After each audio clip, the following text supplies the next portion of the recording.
The moment my husband Raymond stood in the doorway of what he called his house and told me to pack my bags and leave after 23 years of marriage, I felt something break inside me. But it wasn't my spirit. It was the final thread of tolerance I'd been holding onto for a man who had spent over 2 decades taking credit for everything I had built while contributing almost nothing himself. When I opened my filing cabinet and pulled out 23 years of bank statements, mortgage payments, renovation receipts, and property tax records, all bearing my name and my money, Raymond's face went from arrogant to pale in seconds. He'd been so busy believing his own lies about being the provider and the builder that he'd forgotten one crucial detail. I had kept every single receipt. My name is Margaret Ashford, and I'm 67 years old. I met Raymond when I was 43, a successful accountant who had built a comfortable life for myself after my first husband died. Raymond was charming, attentive, and claimed to be a real estate investor who had some temporary cash flow issues, but was about to close several big deals. I should have seen the red flags, but I was lonely and Raymond was convincing. We married after dating for 8 months, and he moved into the house I owned. A beautiful 4-bedroom home in a good neighborhood that I had purchased 5 years earlier with my own money. "This is a great house, Margaret," Raymond said the first night he moved in. "With my real estate expertise, I can help you really maximize its value. We could do some strategic renovations, maybe expand the master suite, update the kitchen. I know exactly what adds value to properties." I was flattered by his interest and expertise. Over the next year, we did renovate. I paid for a complete kitchen remodel costing $45,000, expanded the master bathroom for $32,000, and updated the landscaping for another $15,000. Every invoice, every check, every receipt bore my name because the money came from my savings and my income. But Raymond told everyone, his friends, his family, our neighbors, that we were fixing up our house. He would stand in the renovated kitchen, gesturing proudly at the custom cabinets and granite countertops, saying, "I had this designed specifically for Margaret. I wanted her to have the best kitchen possible." He never mentioned that I had paid for every nail, every tile, every appliance.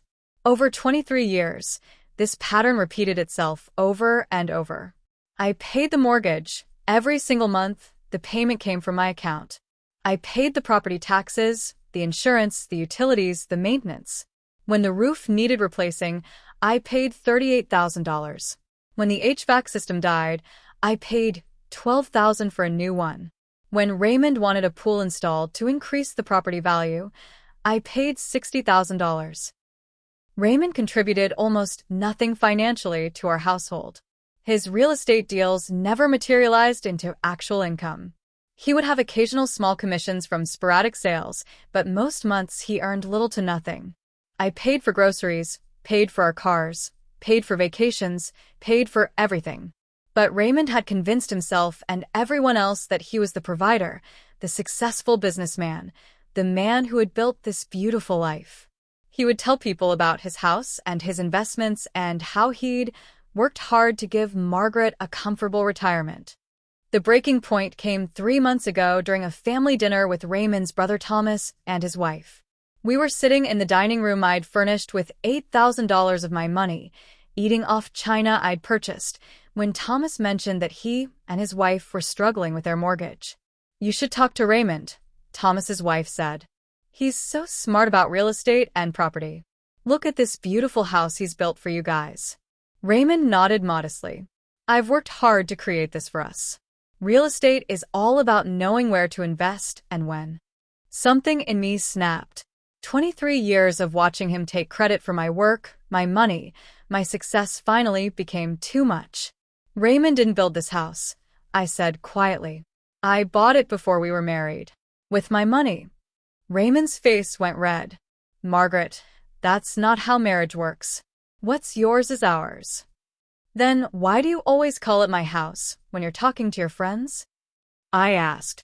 "Why do you tell people about how hard you've worked to provide this life when I've paid for literally everything?" The dinner ended awkwardly, and Raymond was furious with me for embarrassing him in front of his family. But I'd opened a door I couldn't close. I'd started asking questions about our financial arrangement that I'd been avoiding for 23 years. 2 weeks later, Raymond came home and announced he wanted a divorce. This marriage isn't working anymore, Margaret. You've become bitter and resentful. You're constantly throwing money in my face, making me feel like less of a man. I think we need to separate. I was hurt but not entirely surprised. All right. If that's what you want, we'll separate.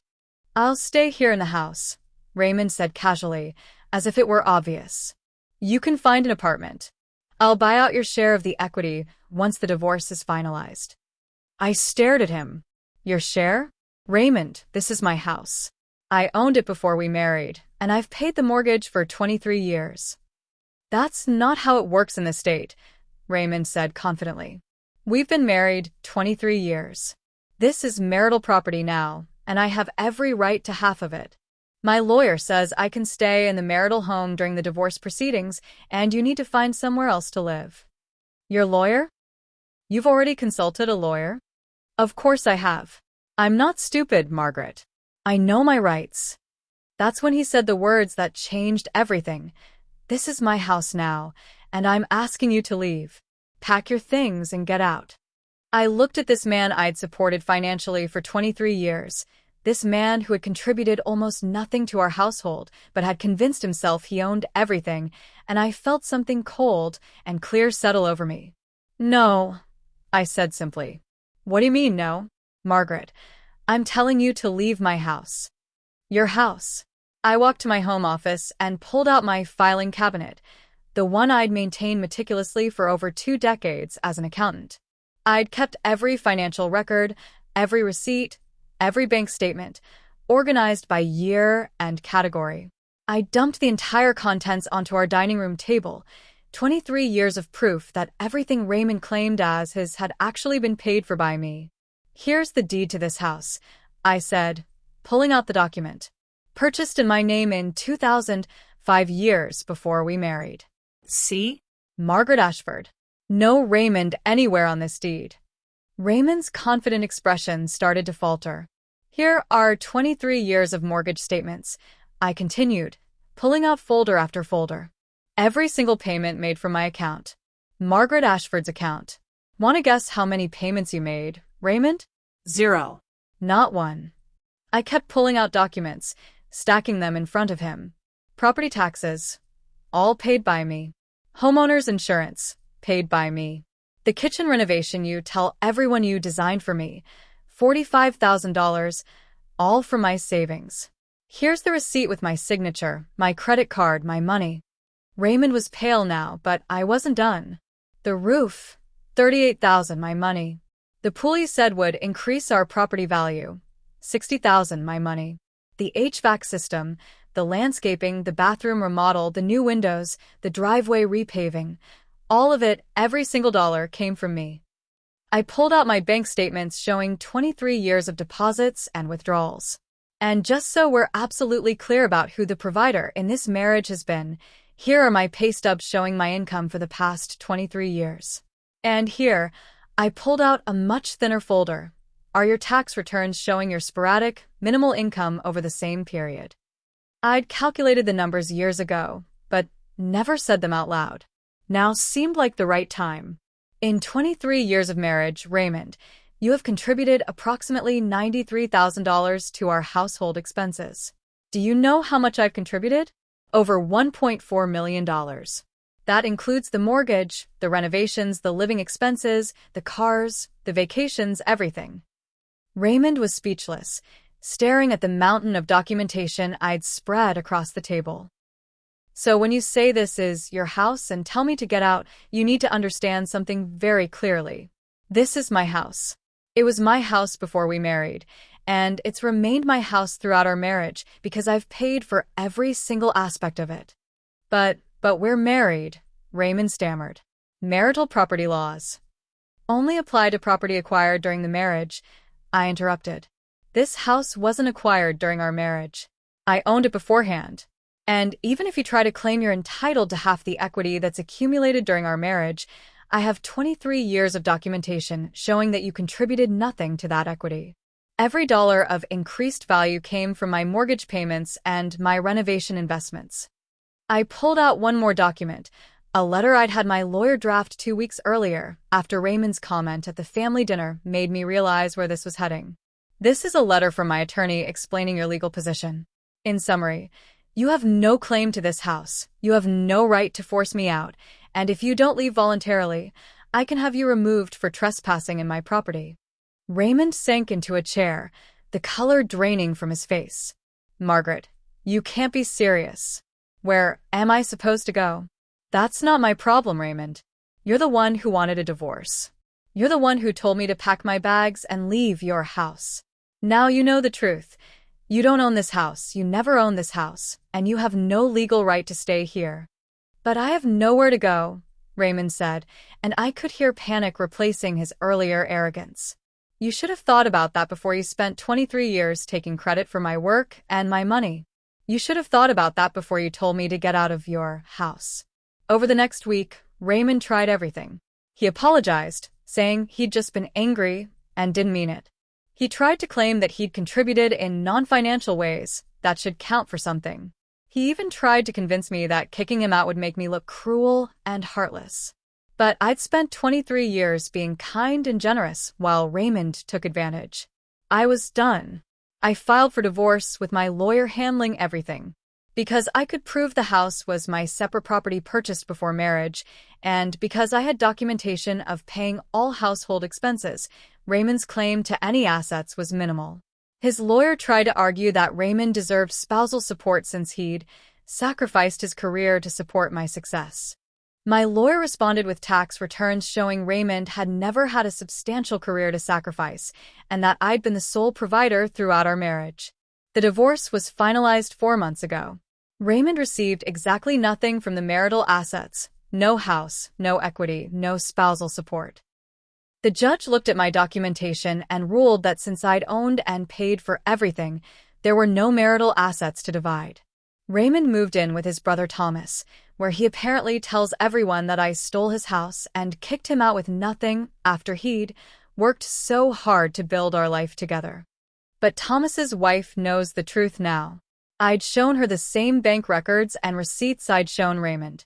She told her husband exactly who had been supporting whom for 23 years, and Thomas has stopped being quite so sympathetic to his brother's victim narrative. Today I'm 67 years old, living in the house I bought with my own money 30 years ago, the house I've maintained and improved with my own money throughout a 23-year marriage to a man who contributed almost nothing but convinced himself he'd built everything. The dining room table where I spread out 23 years of receipts is still here, in the house Raymond called his, until I proved otherwise. Every room reminds me not of the marriage I ended, but of the work I did, the money I earned, the life I built for myself. I learned that some people will take credit for your success so convincingly that they start to believe their own lies. I learned that keeping meticulous records isn't just good accounting practice. It's protection against people who want to rewrite history to favor themselves. Most importantly, I learned that when someone tells you to get out of their house after you've spent 23 years paying for everything they claim to own, the sweetest response isn't anger or tears. It's receipts. Raymond wanted me out of his house. Instead, I showed him exactly whose house it really was, whose money had paid for every brick and board, and whose name was on every deed and document. He thought he'd built everything. I proved I'd paid for everything. And in the end, the truth backed up by 23 years of bank records was more powerful than 23 years of his lies. The house is still mine. It always was. And now I live here in peace, surrounded by things I worked for and paid for myself, without a man taking credit for my success or telling me to leave what I built.